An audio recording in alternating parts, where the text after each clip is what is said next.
What's going on, everybody? Welcome back to the channel. I hope you guys are doing well and you've been staying safe since the last time I posted.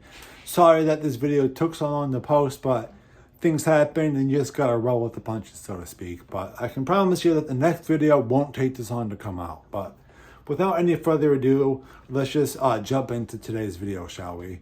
Now, John List, who's the subject of our video, was born in 1925 in Bay City, Michigan. Now, he was born to his father, John Frederick List, and his mother, Alma List. Now, his father was 25 years older than his mother, and when he was born, his father was in his late 60s. And he was like, oh, I'm not going to raise a kid. I'm not dealing with this. Wife, mom, you deal with this. It's your job. You handle it. Now, he didn't just go pick up the milk or go get a packet of cigarettes and disappear. He still supported the family, and they were pretty financially successful. They weren't, the president of the United States. They weren't making bajillions of dollars, but they were pretty well off and never really suffered from the incoming depression that millions of other Americans and billions of people around the world would suffer from with the Great Depression. Now, John List's childhood was fairly religious because his father was super absent. It was super religious because his mother's life all centered around the church, right? Everything that she did centered going to church. I'm pretty sure even if you are not a churchgoer and never have been, you know someone or have met someone at some point in your life that their entire life is circled around their local church or their mosque or whatever religion they happen to be, right? Now, he's doing that all with his mother. He's attached to his mother's hip. Wherever she goes, he goes. It's that kind of deal. And we also know that John List never really had any friends. And that was most likely due to the impact of his parents and most likely his mother, because his mother being that super uber religious type, although his father was also religious as well. His father taught Sunday school, but I see all of the super religious stuff more coming from his mother, as far as like going to church and making that the habit and making that big part of his life. And his father was that super strict religious disciplinarian of you got to do the right thing and all that kind of jazz, you know what I mean? So he's doing this. Now, his childhood, there's no real crazy events. He doesn't do a Dahmer as far as like, he doesn't skin animals. He doesn't, like Ted Bundy, find out that the person that he thought was his sister was really his mother, because he's an only child as far as this relationship from his parents is concerned, although he's got some half siblings from his father's previous relationship. It's not the greatest childhood ever, but it's not the worst childhood ever. We've all heard of people that had childhoods that were far worse than the childhood that John List had, right? So this is somewhere in the middle, right? It's nothing points to him doing what he would eventually do. Now, fast forwarding to his high school years, it's 1943, World War II is raging. He's looking around to his left and his right, and he's seeing, hey, Bobby and Johnny and Jimmy and everyone else in his class are all leaving school early to go serve in World War II. And he wants to do this as well. So he goes home to his mother and goes, hey, Mom, can I enlist in the military? And she goes, absolutely not. I'm not going to let you enlist in the military. That's not what we're going to do. You know what I mean? I'm not going to let you drop out of school or leave early to go do this. And now, I don't blame his mother for doing that. His mother, while she was a bit overprotective and overbearing, was a good parent from all accounts, from everyone that knew her when she was raising her son. But she just doesn't want her son to leave school early to go serve in the war. And I can understand that and I respect that. And John goes, all right. But as soon as he's able to, as soon as he turns 18, then this is the first time that he defies his mother's wishes. He joins the military at the first outset of not needing mom's permission, right? So he joins the military, and we know, although he would later claim otherwise, that John List saw absolutely no combat. He would convince people that he did, but the only combat stories he actually had were combat stories from people that he met and things that he read, and he would just co-opt those stories as his own. And shortly after he joins the military, he's getting transferred, he's going to Europe, but his father passes away. It's 1944, so he's got to go home and deal with that. Now, from all accounts, from everyone that attended his father's funeral, they all said that, hey, he didn't really show any emotion, which is probably what his father would have wanted anyway, right? So he doesn't really show any emotion. And he goes back to the military, and he basically spends the rest of the war doing busy work in the Philippines until 1946 when he's discharged. So when he's discharged, he goes home and goes to his mother and says, hey, what's my next step in life? What should I do next? Now, they decide together that he should go to college. So he goes to college and he attends the University of Michigan, which was about 100 or so miles away from where him and his mother live now, which is in Michigan, but it's obviously, like I just said, about 100 or so miles away. Now, he ends up studying accounting, where he graduates in 1950 with a degree in a master's degree in accounting and a bachelor's degree in business administration.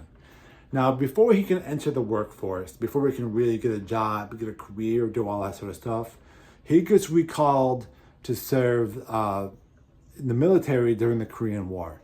Now, he spends the entire time at Fort Eustis in America. He never steps foot in Korea. He never goes there. He never does any of that, right? So he spends his entire time at Fort Eustis, where he would eventually meet his wife.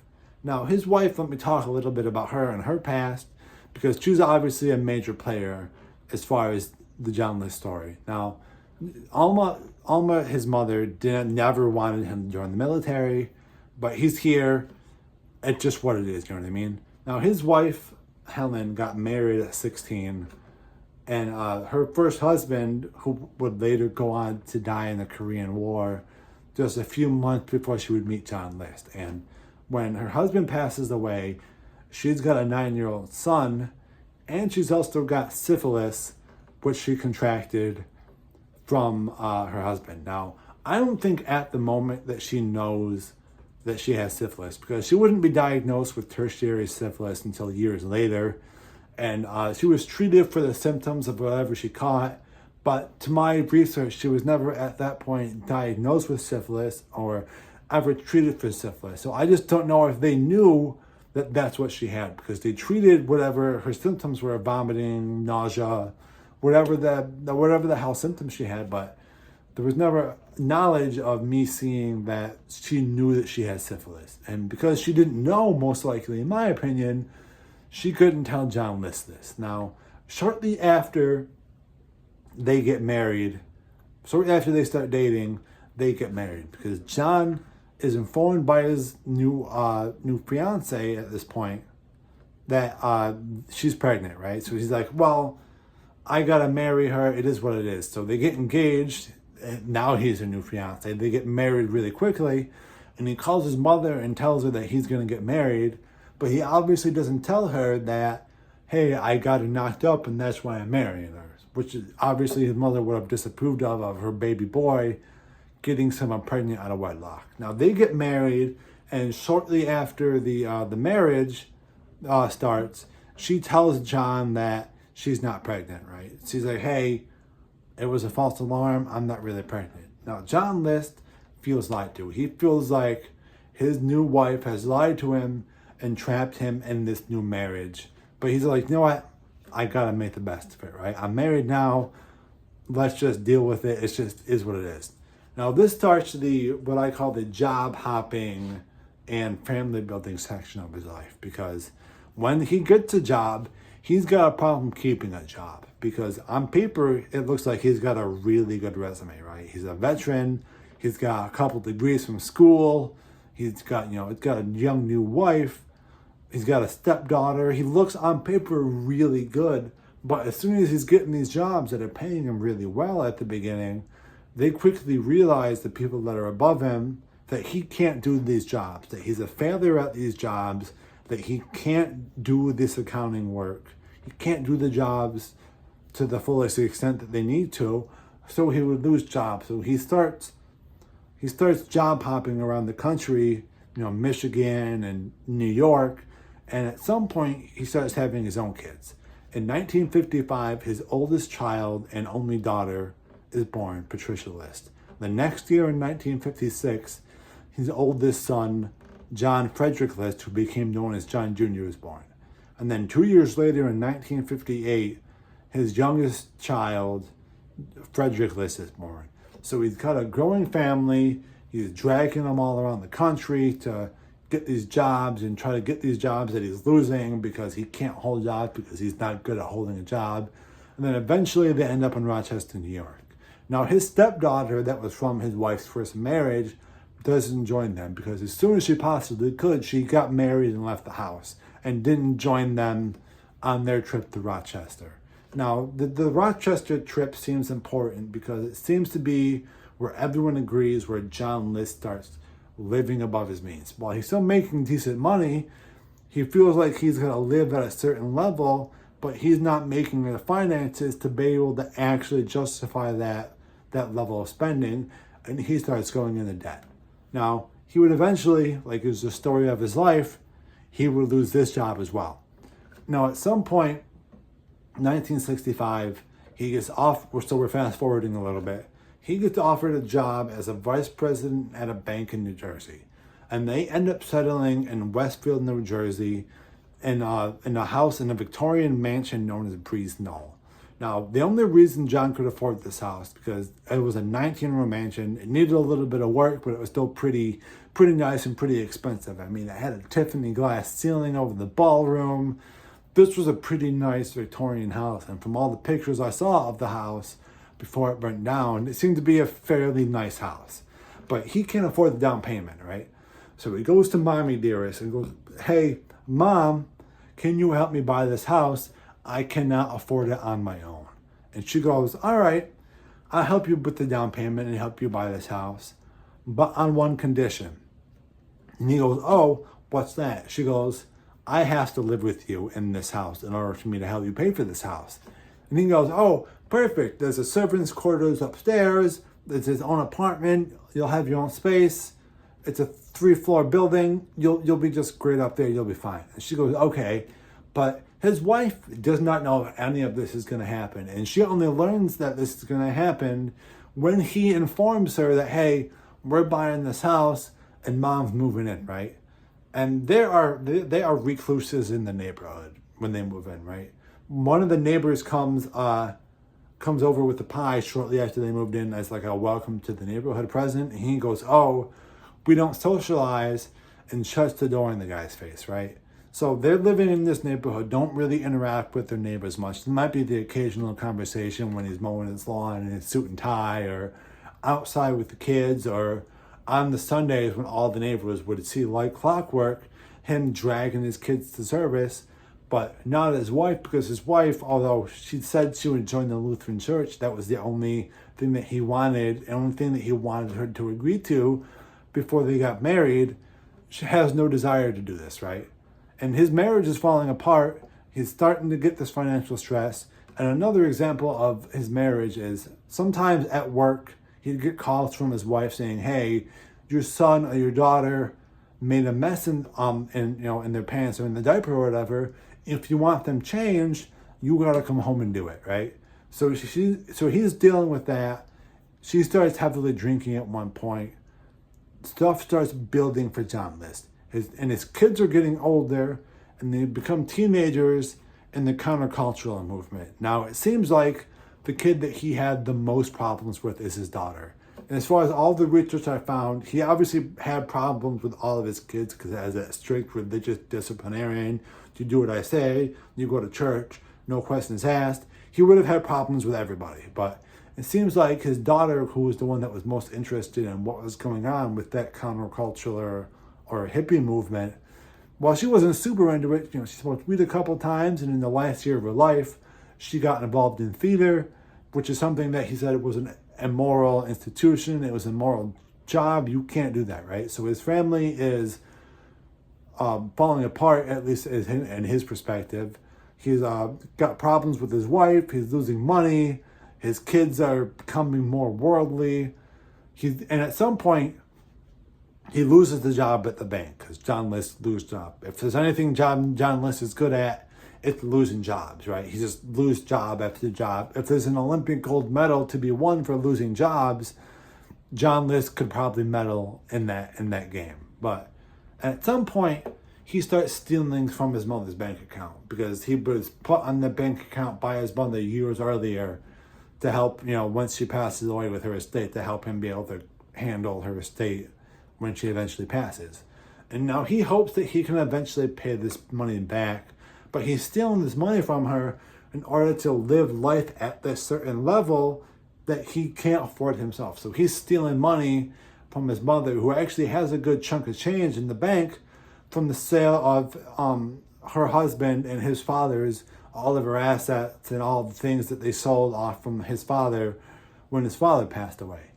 Now, there's a second mortgage taken on the house. All of this balls up to the point where John List can't take it anymore. He makes the decision at some point, and a plan he puts into place goes, hey, my family is better off dead than they are living life not as Christians. That was his biggest concern, because he was like, hey, what's a life, what's living to be old and gray and having a bunch of kids and living your life the way you want to if you can't go to heaven? So at some point he goes, all right, the only thing I can do to save their souls is to wipe them out. So he puts this plan into place, and November 9th, 1971 rolls around. And this is the date in question. Now, if you were just a fly on the wall, this would have looked like any other day. The kids get dressed, brush their teeth, eat breakfast, go to school. Looks like any other morning in any other house in America. And at some point, it's like 8 a.m. or so, his wife comes downstairs. She may have already had some drink, because remember, she was pretty much an alcoholic, because, this disease, this syphilis, was raging inside of her. So she starts drinking, but she comes down the stairs. She starts making breakfast for herself. She's sitting there sipping her tea, and she's waiting for her toast to pop up when she hears a noise behind her. John List is walking behind her. So she turns, but she doesn't know it's John. So she turns around to see what the noise is. And the last thing she sees on this earth is her husband, the father of her children, pointing a gun at her and shooting her. Now, I wish I could tell you the violence ended there, but we all know it doesn't, right?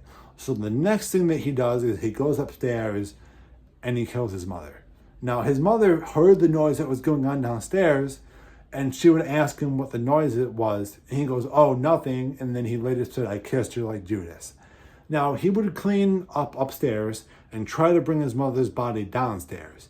But he said his mother was too heavy and he was too weak to lift her. So he left her up there, right? He comes downstairs, he cleans up where his wife is, and now he's got some time before his kids start coming home. And this is when he starts running all of his errands for the day, because there's some things that, at least in John List's minds, he has to do. He's got to contact the bank. He's got to go to the bank. He's got to go to the post office. He's got to stop the milk delivery. He's going to eventually have to contact the kids' schools. He's going to have to contact his boss, because I think at this point he's selling like life insurance or something like that out of his house, but he's not making much money at it. But anyone he has to contact that day with an excuse as to why they're not going to see his family is, oh, they went to go see my mother-in-law who's on death's door. She's very ill. They went to just go see her, and I'm about to go join her. So anyone, he's got to leave an excuse as to why they're not going to see the lists. That's the excuse he gives. And when he goes to the bank, there's not much left in his mother's account or in his account, because he had been stealing all of it. So there's like whatever lump sum, whatever giant sum of money she had was almost gone. So he takes that money out and he goes home.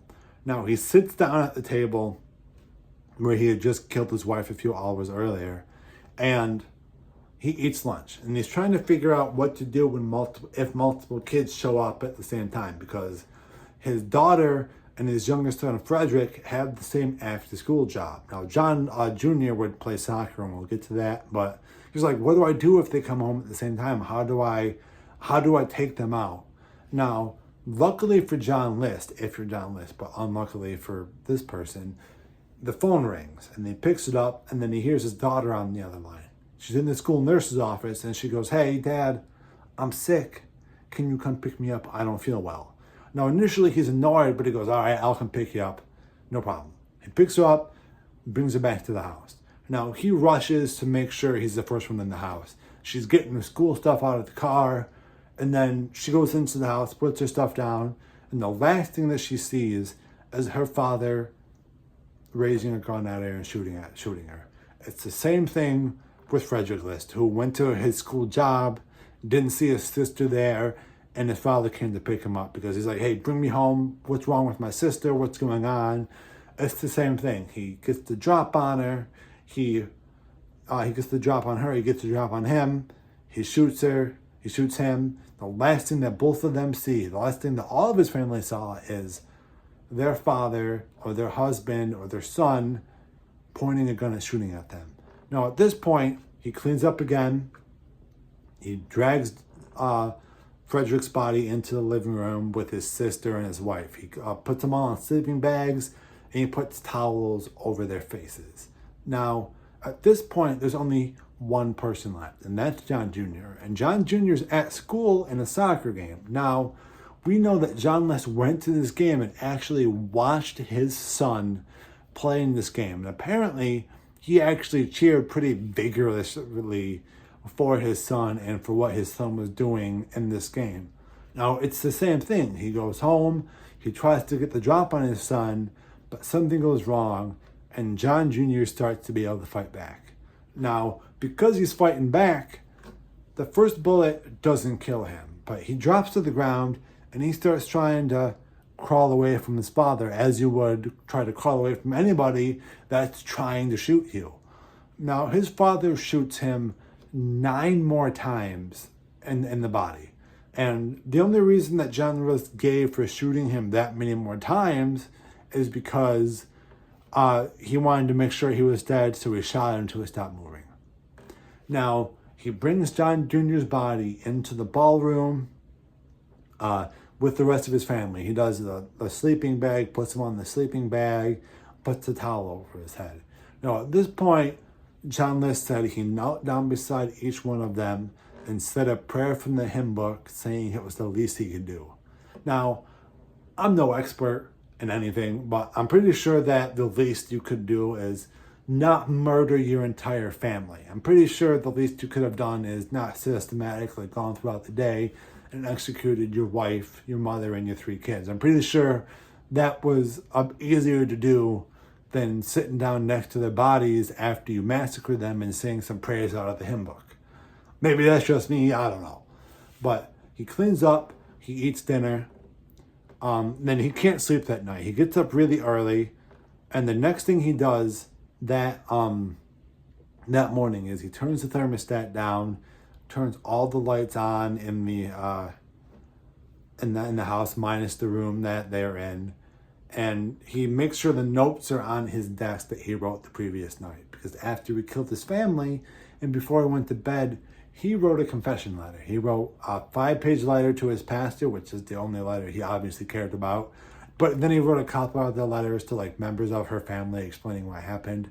But very obviously the only letter he cared about here is the 5-page confession letter that he wrote to his pastor, Pastor Raywinkle, of the Lutheran church they attended.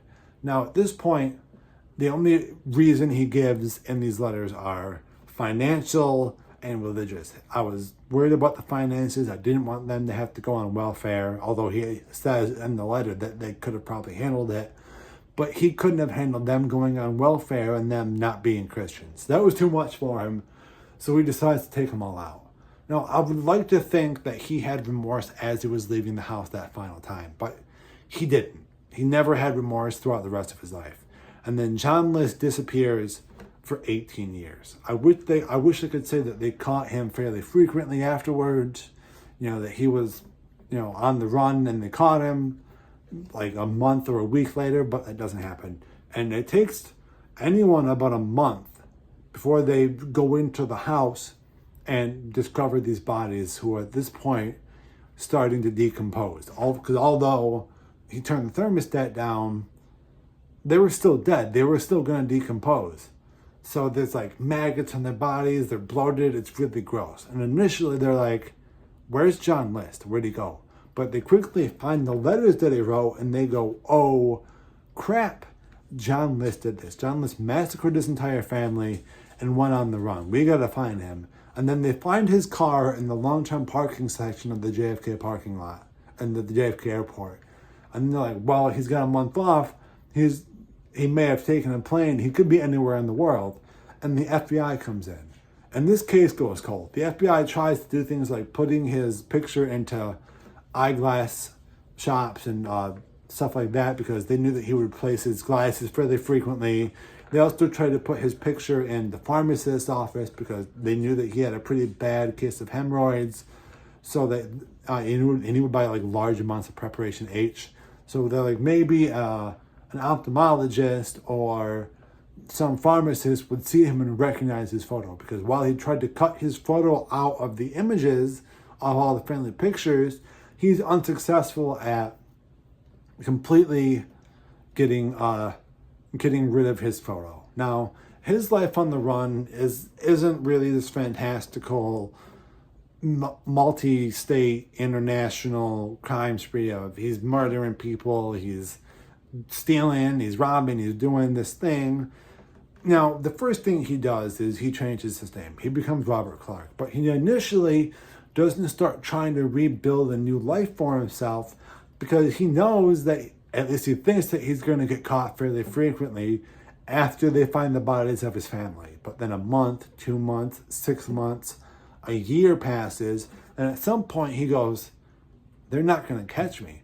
So he starts rebuilding his life as Robert Clark. He gets a new social security number. He's got a new backstory, and his backstory is that he's got no kids, and his previous wife died of cancer.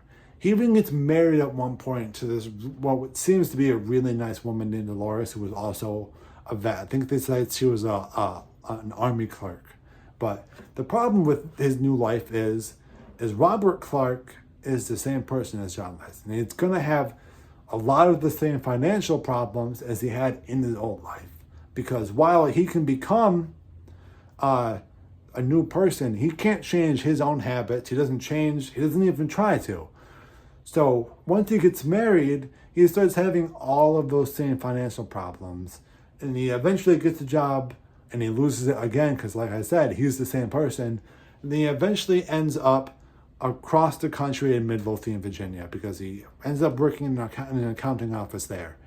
Now, I think we all have to be thankful, especially Dolores and his wife, that he got caught when he did, because I think that she was going to be his next victim, because all the financial problems were there. He just probably didn't have a reason yet to get rid of his wife, because she was a convenient cover story. He was just a religious old man with his wife, and tried to, fly under the radar. But a couple of things caught him.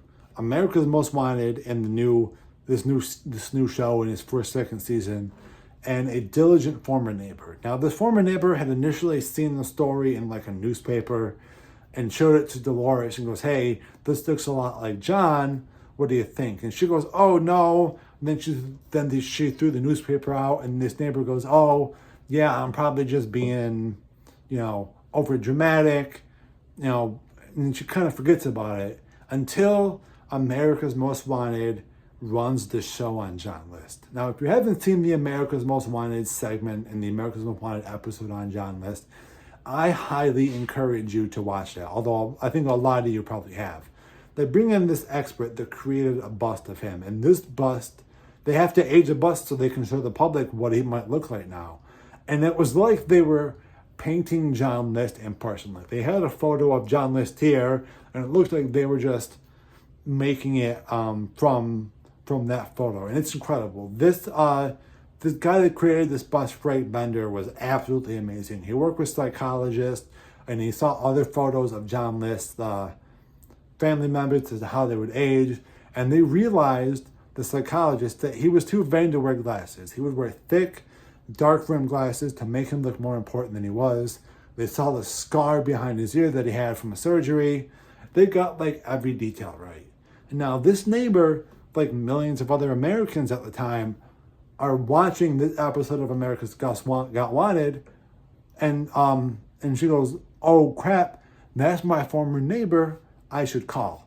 And now she is not the only one that calls and says, hey, this guy, Bob Clark, looks like John List.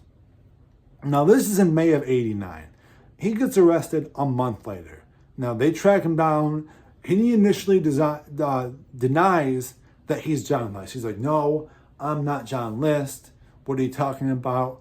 But they got him dead to rights. They got his fingerprints from his time in the military, but he eventually admits he's John List. Now, this is the quickest I've ever seen a trial like this go. Because from the time that he was arrested in 89 to the time in 1990 when he gets convicted of these crimes is less than a year.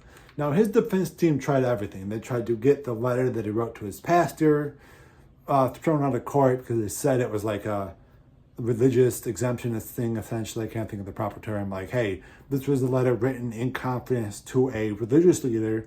You can't use that. But everything the defense team tried, and even later the appeal they tried to launch after he got convicted, was null and void. The defense tried. I don't blame defense lawyers for trying. I never try to blame defense lawyers for trying. We live in a system where they're allowed to do that. They're allowed to defend their clients, and they're just trying to do their jobs. Now, John List would later get convicted of these crimes, obviously, and he gets multiple life sentences. I believe he gets 4 life sentences, and he's never getting out of prison. And coincidentally enough, he serves as much time in prison that he did on the run. He serves 18 years in prison and ends up dying on Good Friday, which is just karma, I guess you could call it, if you believe in karma. Now, John List, in his statement at the trial, would say, due to my mental state at the time, I don't believe I should be held accountable for my actions. But he would later give an interview that he knew exactly what he was doing. And we know, based on how well he planned this, how well he executed this, how well that he went on the run for 18 years, that he knew exactly what he was doing, and he never showed a single ounce of remorse for the rest of his life. Now, his wife that he had married after he went on the run initially did not want to believe that her husband was this terrible monster, right? Because who wants to believe that the man that you just married and the man you've been married to could do this? But she ends up coming to the realization that, yes, my husband is unfortunately this very terrible, awful person, and I now have to live with the fact that he duped me. Fortunately for him, fortunately for her rather, not fortunately for him, because who cares what he wants. She never became a victim of his, although I think it was pretty close. But he ends up dying, never showing a shred of remorse for his crimes. And this is just a very tragic case all around. This is very avoidable. But yeah, that's the case of John List. Let me know what you guys think in the comments of this video below. I'm still trying to get better at these, at doing YouTube. So let me know what you guys think of the video. Let me know what suggestions you guys got for videos in the comments below. Like this video, comment it, share it, hold the seance so you can show it to all your ghost buddies, so all your ghost friends can subscribe to it. Email it to your grandma so all of her friends at the nursing home can watch it too and go, oh, look at that little boy doing his video thing. But until I start getting carried too much on, have a good day, guys. And until next time, stay safe.